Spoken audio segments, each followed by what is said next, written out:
place where enlightenment and comedy meets. You see me, your host here, AG. Be sure to follow us on all social medias at Lez'B_radio and follow me ancestral_goddess. You see me, I'm here. I don't have my host, D-Lo the comedian. She couldn't make it, but I got my man G Hood here. Tell the people who you are. G Hood, what's going on the runner of FNL Studios Felony Records. All right. We're gonna get a little in depth of him, but we got a little bit of news. Matter of fact, before we get in that, how was your week, my dude? How was everything? My week is good, man. I'm above ground. I'm blessed. Good weather. I'm happy. All right. And you was just telling me about a show. Yeah. I run a circuit called Lez'B over at Gentleman's 10. We're going to be doing that every last Thursday of the month. Submissions, I'll give you guys the contact before I get off air. Okay. So, yeah, that's real dope. I just got a little bit of news I wanted to discuss. Have you, pretty much sure everybody's familiar with the Delta flight situation.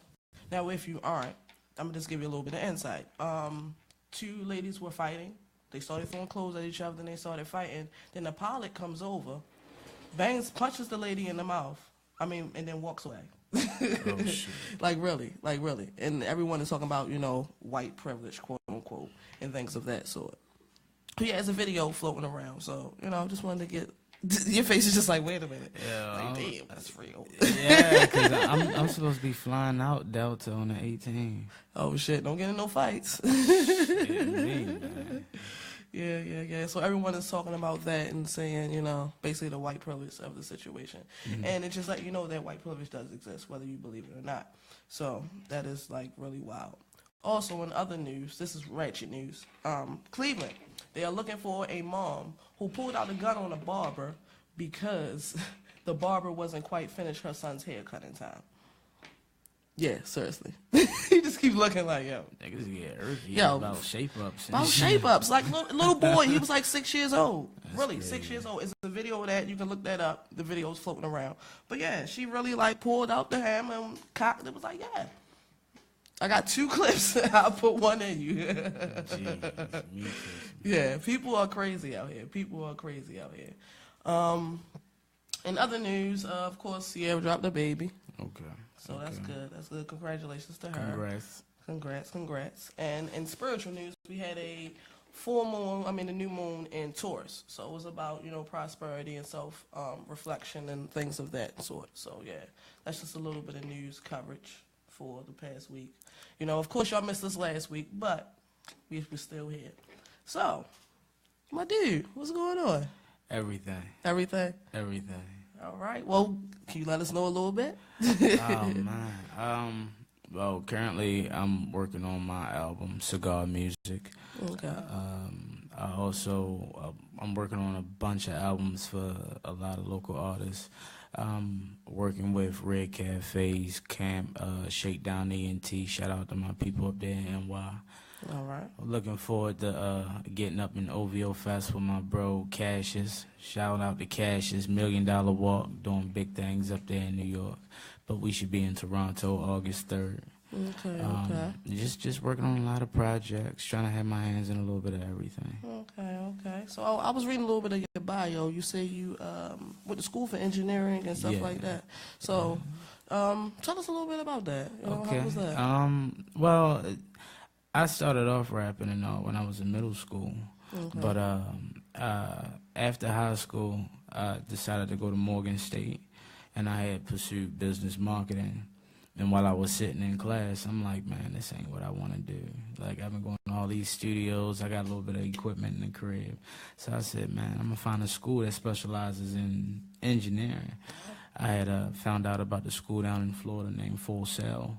Oh. So I flew down there and checked out Full Sail down in Florida. Didn't really like it. Found out about the school in New York, in Manhattan, called SAE, School of Audio Engineering.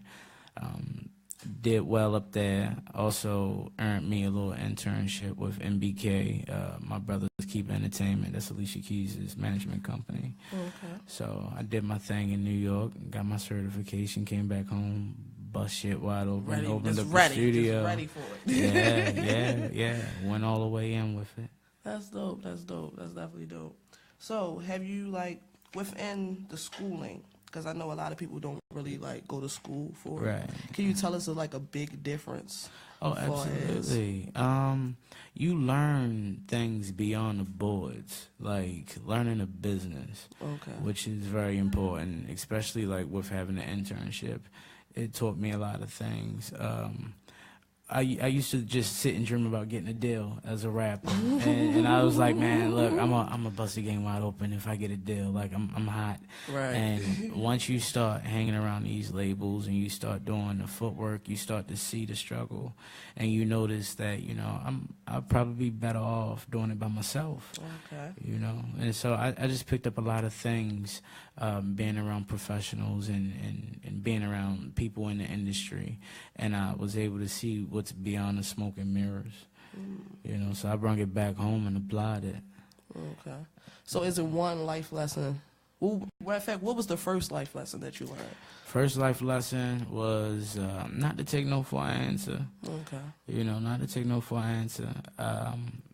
I got picked up with the whole MBK thing by Alicia Keys. Is one of her guitarists. His name is Gerald Flowers. Okay. That's actually Shout the out to him too, as Shout well. out to G Flowers, man. That's actually the A&R for MBK, and he was basically telling me like, hey man, because he had a showdown. They had a little open mic thing, talent search thing down here at Five Seasons. And, everybody paid $50, come through, sign up, perform a couple songs. And Yo gave me his card and was like, man, when you're in New York, come see me.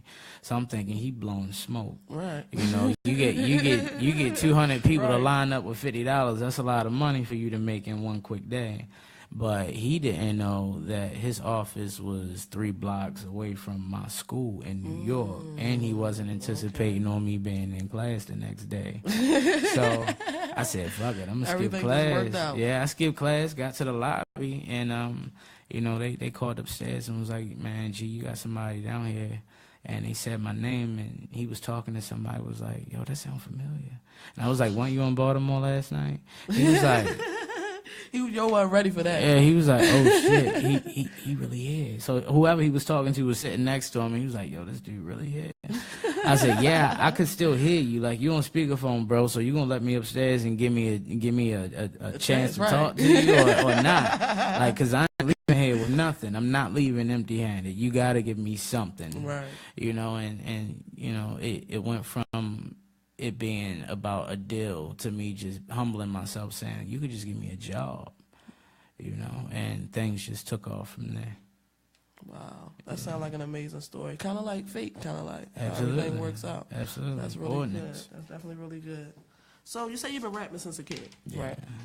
So what was your motivation to start really rapping for real? DMX. DMX. I love X. So, so was it just listening to him? It was just like, yeah, I gotta do this. This is it right here. It was understanding my situation. I'm a product of a single parent home. My mom did the best she could for me and my sister. The cliche story. Daddy in the streets, barely home, always in jail. And I was young. I jumped off the porch when I was 12. So, like, to hear about the struggle and it be pain involved, to hear his music, it was, like, relatable. He definitely changed the game. Yeah, it was relatable. And then he wasn't a show-off type guy, And I wasn't big on social status when I was younger. I was a low-key dude, so I liked the way he presented himself. So I just kind of tried to model my music after that, and it's just been about pain and struggle and, that realness. Okay, shoot. That's real dope. That's real dope. Yeah, because X was one of my inspirations growing up. I remember just letting it play on repeat, just letting it run through. Absolutely. And then like he killed the game when he came out with It's Dark and Hell is Hot, and then hit him right in the head with the next joint. Like, and then it was that. Yeah. It was just like he just kept coming. Nobody in the game has ever done that. No one in the game. He went platinum 5 times consecutively. No one has done that. Yeah. And he's the only dude that doesn't pull up on set of his video shoots with Porsches and Benzes. It's not about that. Give him a 4-wheeler, a couple bike riders behind him, and he's straight.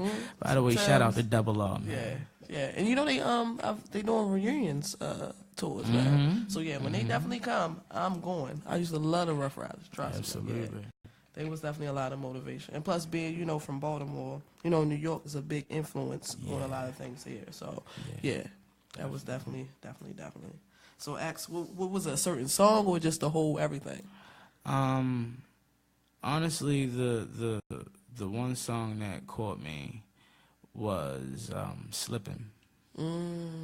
Yeah, "Slippin'," because it caught me at the right time, because I was that kid that like I said, my mother was always working, so I was mainly raised around that time by my grandmother and my grandfather. My grandfather, he worked a lot too, so I was spending a lot of time with grandma. But you know, she was one of those quiet types, don't do a lot of yelling, don't do a lot of fussing. She just look at you. Yeah, just look at me like I'm crazy, but you know, I'm her baby. I was young, I would run the streets until about 3 o'clock in the morning, and she would be downstairs in the kitchen, falling asleep in the kitchen, waiting for me to come in just so she can unlock the door for me, you know, and she always looked out for me. She never judged me.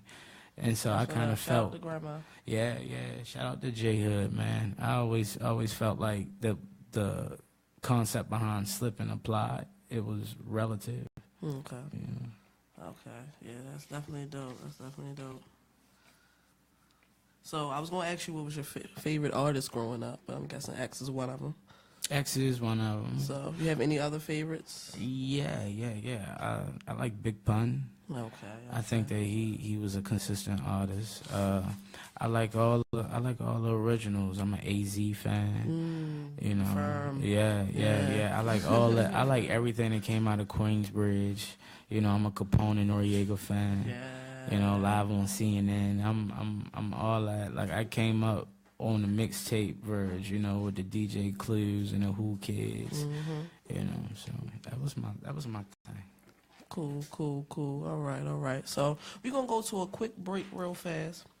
Then we're going to come back, get a little bit more G-Hood. Don't forget, we got the Crystal of the Week, which is Oprah Light, other people will call it. We're going to get into that. We got a lot of fun things, a lot of great stuff. So come back, join in with us. We got G-Hood here. Yeah, I'm in the building. We might get a performance from him. I don't know however he feeling. But we're going to get into his new joints when we come back. So, yeah. Come Let's back. be real.